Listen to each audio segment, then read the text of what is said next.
Welcome to this edition of the Million Dollar Mastermind podcast.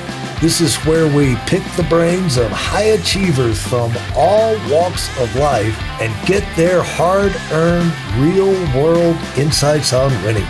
I'm your host, Larry Weidel.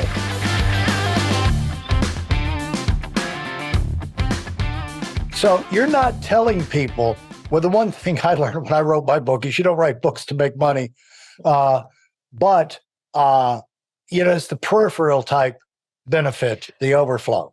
Yes. And you do write books to make money, but you are never going to make it from book sales. Yeah. And so it's kind of gone that way in music, hadn't it? Where, they used to make money from albums and CDs, but now everything's streamed, so they've got a tour. Exactly. And so industries change. One thing we can say is industries change, but one reason we're spending so much time to kind of get this information out for people you always have a certain percentage of the population thinking all of the mistaken myth, buying into the myths that we bought into when we were younger and that you bought into, and you might as well just know the truth, Yeah. I mean, I can't every week. I meet someone who's like, I have the most amazing story. This will be a New York Times bestseller. Yeah. You'd be lucky to work with me on it. Yeah. So. And then, no. And no, there's no in it. The story doesn't matter. It's how a story is told, which is why I always say to people, if they're hesitant about working with a ghostwriter, they're not taking away from your creativity. They're the documentarian. And maybe if you want to write a book, if it has always been on your bucket list to write a book from, yourself, great. But if you're not a trained writer and you don't write every day, all day, and haven't for 10 years, a professional writer is going to do a much better job. Yeah. So it depends on your goal.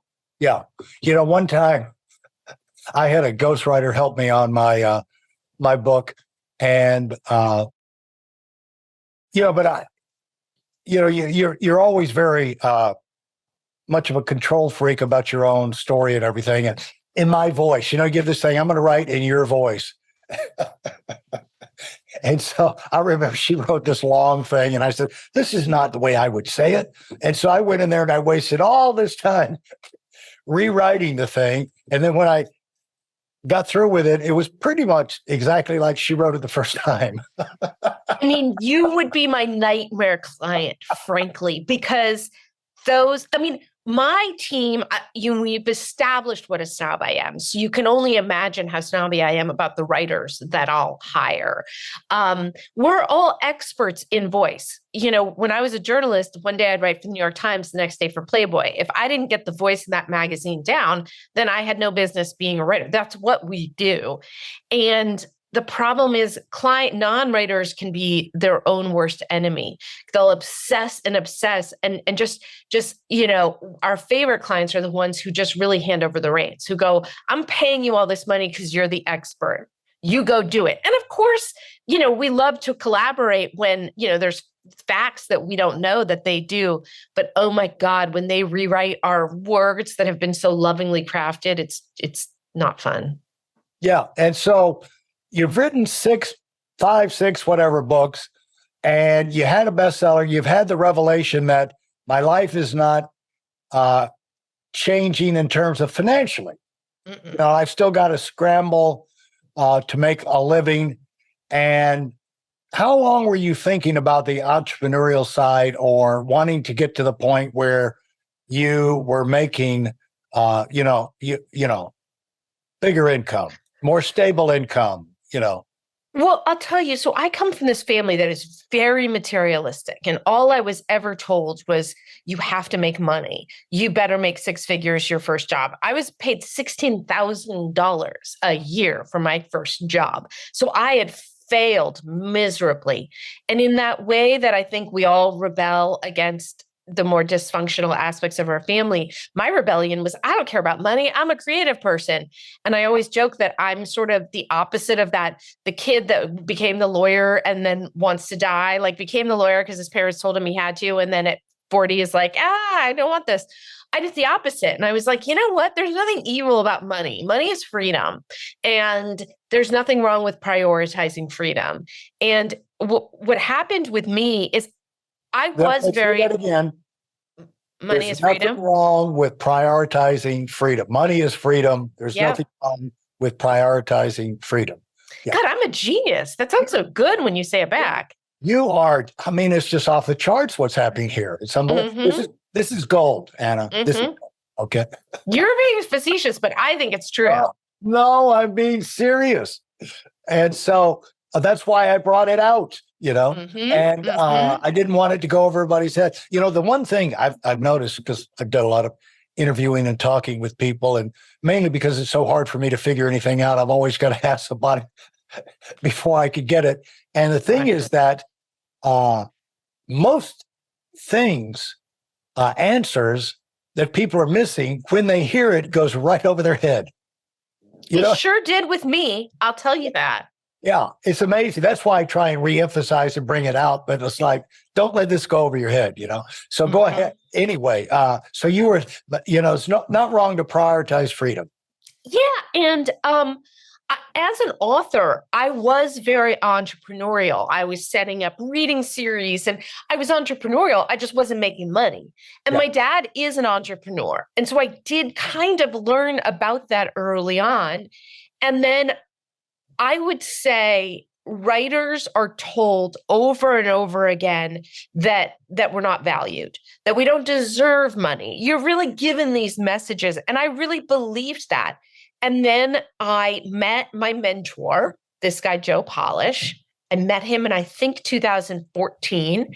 And he introduced me to this world of there's nothing wrong with wanting money, and money is freedom. And he's got this mastermind, and he introduced me to the members of this mastermind, and they blew my mind. They were all these people who were very successful in all different fields, all built around their passions.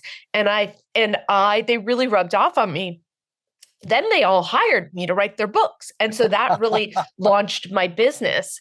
And I mean, it really changed quite rapidly. I mean, I met him in 2014 and I didn't really have this thriving business until around 2018. So it wasn't instantaneous, but once I committed to this business, it really took off. Yeah.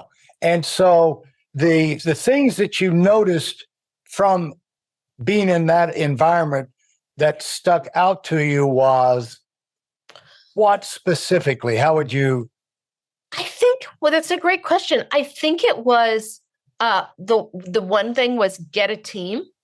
Yeah. You can't really get terribly successful on your own. I'm sure, there are exceptions, but mostly it was not really. It's hard. I do know one person who really, I don't know if you know Alan Weiss. He talks about how he's just a solo guy. He does very well. It's a coach. But they really just believed in the value of what they offered and they priced accordingly.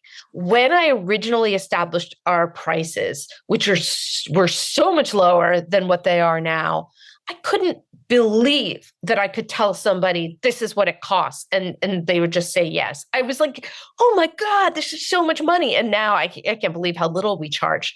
But I learned that from them. I spent 20 years in the trenches learning, writing, and publishing. I deserve to be paid a lot. And that's what they really gave me. Yeah. And so you started the publishing company and looking back over your life, how do you feel like, how did you write 6 books? I mean, just sitting there and go one after another, and this is going to be the rest of my life. How did that evolve? I guess, how I told you I'm not good at very much, but what I'm good at, I'm really good at. Yeah. Writing a book is very easy for me. When my son was born, I basically wrote a book in 3 weeks about motherhood. And then I thought, what the hell do you know about? I wrote a full book. What the hell do you know after a month? and I put it away. But I basically wrote something that I could publish. I just, the truth of the matter is writing the book is not hard for me at all.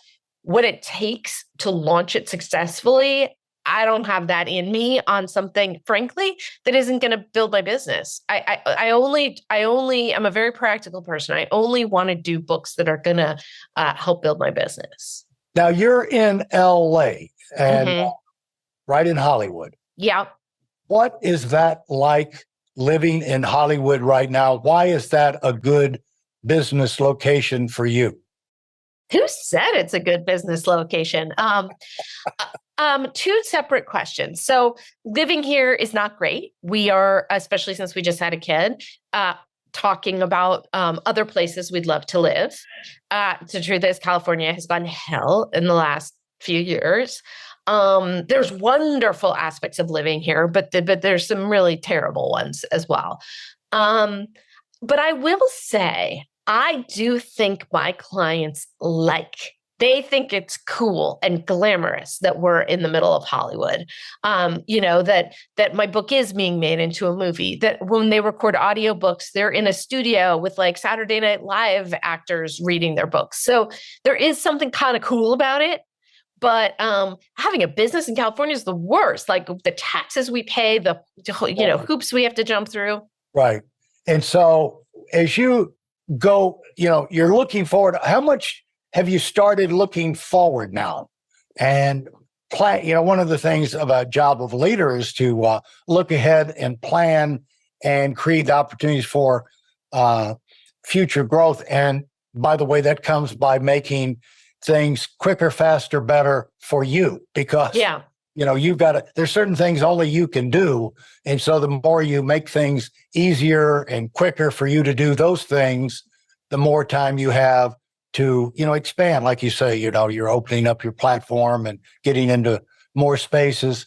And so as you look forward and planning that, what do you envision for your company? What's the stage that you would like to get through as fast as possible? Well, I will tell you, full disclosure, because I don't know, you're like a therapist. I just need to be fully honest with you. I had financial goals for the company, and it's been the same goal for 3 years, and we haven't hit it. And I thought, well, why is this not happening? And I actually had lunch with my former coach yesterday, and it's not happening because I'm a sort of, visionary, like I think if I have a vision board, like it's just going to happen. And sometimes that stuff helps, but I have to get real practical about this is what we need to make a month. This is what we need to bring in a month for us to hit this financial goal. So And as I said, like doing more books, I don't believe is the answer because I want to keep our quality so high. So we have to grow sideways. So that's what I really think about is how else can we help people build their legacy and establish authority. And so it's not like we're going to be producing their podcast for them, but we have new offers that are really all about authority building and legacy leaving that are not books. So they're for people who aren't sure they want to do books, people who are going to release a book in a year, or people who have already released books.